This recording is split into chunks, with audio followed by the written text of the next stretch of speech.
The wind came in low and mean that afternoon, pushing dust through every crack in the street. The boards of the old saloon shutters rattled like loose teeth, and a torn poster slapped the wall with each gust. Wanted, Jed Calhoun in faded ink. Mary Caldwell stood on the edge of her porch, one hand braced against the post, eyes fixed on the horizon.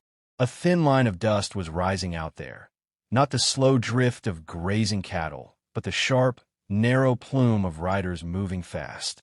Her black dress snapped in the wind, the hem brushing her boots. Behind her, the screen door banged once, then again, as if the house itself was restless. She didn't move to close it. Down the road, the sheriff was pacing in front of the jail, his hat tipped low, spurs clicking with every turn.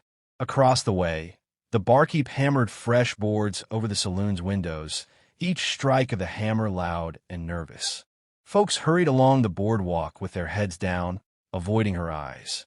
In Mary's hand was a folded letter, edges worn soft from being read too many times. She didn't look at it now. She didn't need to. Every word was carved into her mind. They're coming. 3 days. Stagecoach. Be ready. The general store's bell jangled as a woman stepped out, clutching sacks of flour. She glanced Mary's way, then dropped her gaze quick, like the sight of the widow was a thing best avoided on a day like this. Mary's boots creaked on the porch boards as she shifted her stance, watching the dust plume grow taller, sharper. The air carried the faint metallic scent that came before trouble, the kind that settled in the lungs and stayed there. From somewhere behind the store came the cry of a mule, followed by the slam of a stable door. The town was cinching itself tight, every sound sharper, shorter, as if afraid to linger in the open. Mary's fingers tightened on the porch post. The wood was warm from the day's heat, but her grip was steady. The weight of the years since her husband's death sat heavy, but not heavier than the memory of the last time dust like that had rolled in. She didn't sigh, didn't curse. Her eyes stayed on the horizon, following the dust plume's slow creep toward the mesa's shadow. The wind shifted, carrying with it the dry rattle of sagebrush and the far-off thud of hooves. Her lips moved, the words barely a breath. Not again. She let the letter slip from her fingers. It landed in the dust at her feet, the paper twitching with each gust, the inked warning staring up at her like it knew she'd already made up her mind. And still, she didn't look away from the riders. The hammering hadn't stopped since dawn. Nails bit into wood, shutters slammed shut, and the air filled with the smell of sawdust and fear. On the boardwalk, the sheriff stood stiff against the jailhouse post, eyes sweeping the street like he expected trouble to walk right up and knock. Mary stepped out of the general store, a sack of flour in one arm, the creak of the floorboards fading behind her. The bell over the door gave a half-hearted jangle. She felt the weight of stairs prick her back, the shopkeeper watching through the glass, two women whispering in the shade of the awning. Heading out? One voice hissed to the other. Mary kept walking. The street smelled of hot dust and horses. A wagon rolled past, its wheels leaving fresh grooves in the dry earth before disappearing toward the edge of town. Somewhere behind her, a dog barked twice and fell silent. Her boots carried her toward the hitching post where Elias Boone was leaning, hat low over his brow, hands resting on the loop of rope coiled at his belt. The ranch hand's eyes flicked to the flour sack, then to the rifle peeking from under her coat. "You're cleaning it again," he said quietly, no question in his tone. She met his gaze but didn't slow her steps. Up the street, the blacksmith was shoving his anvil deeper into the shop, his hammer strikes ringing sharp against metal. Two boys raced past carrying crates, faces pale under the grit.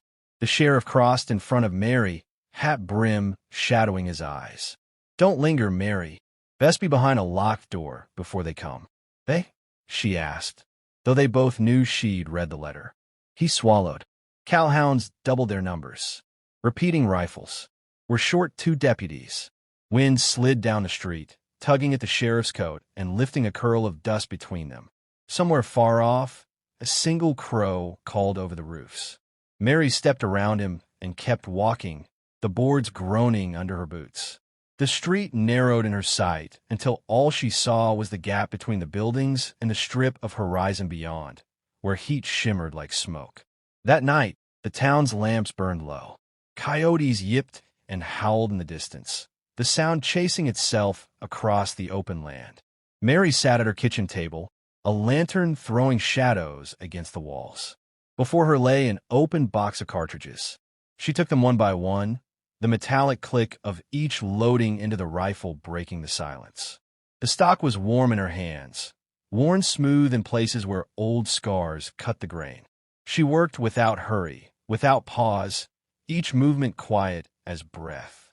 Outside, the wind carried the smell of dry sage and the promise of riders. Gunfire cracked down the main street, sharp and fast, echoing off the false fronts of the buildings. Glass shattered in the saloon window, spilling onto the boardwalk in a glittering spray. Horses screamed and pulled at their reins, hooves striking sparks from the hitching rails. Mary stepped out onto her porch, the rifle already in her hands. Smoke drifted in ragged curls through the sunlight, and the air stank of powder and hot metal. Across the street, the sheriff was pinned behind a rain barrel, firing blindly toward the Calhoun Gang as they spread in a wide arc. Their coats flared with each shot, flashes of brass catching the light. Two men pushed forward toward the stage depot, shouting over the chaos. A deputy broke from cover, crawling low, his hat gone, his face streaked with dirt and blood. He dragged himself into the open, the dust clinging to his shirt where it was wet. His voice was raw when it reached her. "Please cover me." Mary dropped the sack of feed she'd been holding. It hit the porch with a dull thud, grains spilling across the boards. She stepped forward, boots finding the edge of the street, the rifle rising to her shoulder in one smooth motion. Her first shot caught a rider's hand before it could pull the trigger, the pistol spinning into the dirt. The second split the strap of a rifle slung across another man's back, sending it clattering to the ground. The deputy kept moving, every inch of fight. Bullets chewed at the dust around him, snapping past his ears. Mary shifted her stance, steady and deliberate, each shot placed with the kind of precision that didn't come from ranch work. A Calhoun man leaned around the corner of the mercantile. She dropped him to his knees with a round that punched into the post beside his head, splinters flying. He bolted back into cover. The deputy reached the porch and grabbed for the rail, gasping. Mary kept her eyes down the barrel, scanning for movement, the butt of the rifle firm against her shoulder. Across the street, the gang hesitated. They hadn't expected resistance like this. Not from her. A lull fell, brief but heavy. Smoke hung in the air, catching the light like a veil. Somewhere a horse stamped and blew, uneasy. Mary didn't lower the rifle. Her eyes swept the gaps between buildings, the edges of the rooftops. She could feel the town watching from behind shuttered windows, their breath caught, their questions silent. The wind shifted, clearing the smoke enough for her to see their leader's dark hat turn toward her, slow and deliberate. The deputy coughed at her feet. "Ma'am, who are you?" Mary's jaw tightened. She didn't answer. Instead, she worked the lever, the clean, mechanical snap of it carrying across the street like a promise. Jed Calhoun stepped into the open, his shadow stretching long across the street. The gang hung back behind him, restless, their eyes shifting between the rooftops and the woman standing square in the road. Mary faced him with a rifle low but ready, the sunlight cutting sharp lines across her face. The wind curled between them, carrying the faint creak of a sign swinging above the saloon. "You," Jed called, voice hard as gravel. "Ain't no man in this town with the sand to stand here. So they send a widow to do the dying?" Mary didn't move. Her thumb slid across the lever, the click ringing in the stillness. Jed grinned and drew, the motion quick, practiced, but she was already shifting, boots grinding the dust. The crack of his shot tore through the silence. Close enough she felt the heat pass her cheek. Her rifle came up, smooth as breath. She aimed not at the man, but at the strip of space between his eyes and his hat brim. The round struck clean, snapping the band and sending his hat spinning into the dust. His grin faltered. He fired again, wide. Mary's second shot found him center chest. The sound of impact was dull, final. Jed staggered once, twice, before his knees buckled and he went down face first, the dust rising up to meet him. The gang froze. One rider bolted first, heels kicking hard, horse surging into a gallop. The others followed, their shouts fading into the empty land beyond the mesa. Mary lowered the rifle, the barrel smoking faintly in the late heat. The sheriff limped from behind cover, hat in his hands, his eyes fixed on her.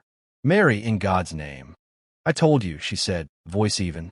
"I've been through worse." The street was quiet now, except for the flap of torn cloth somewhere down the way. A breeze rolled through, stirring the dust around Jed Calhoun's still form. From the shadows of the buildings, townsfolk stepped out one by one. The storekeeper, the barkeep, two boys still clutching empty crates. They stared at her the way a man might look at a lightning strike, fearful, but unable to turn away. Mary turned toward her porch, the rifle balanced in her hand as if it belonged there. She didn't look back. Somewhere beyond the street, the old storyteller's voice seemed to carry on the wind. And that's why in Dust Creek, they say a widow's grief can weigh more than a man's gun. 'Cause some don't just bury their dead, they bury the ones who come after. The wind rose again, and the last rider's dust trail disappeared into the horizon.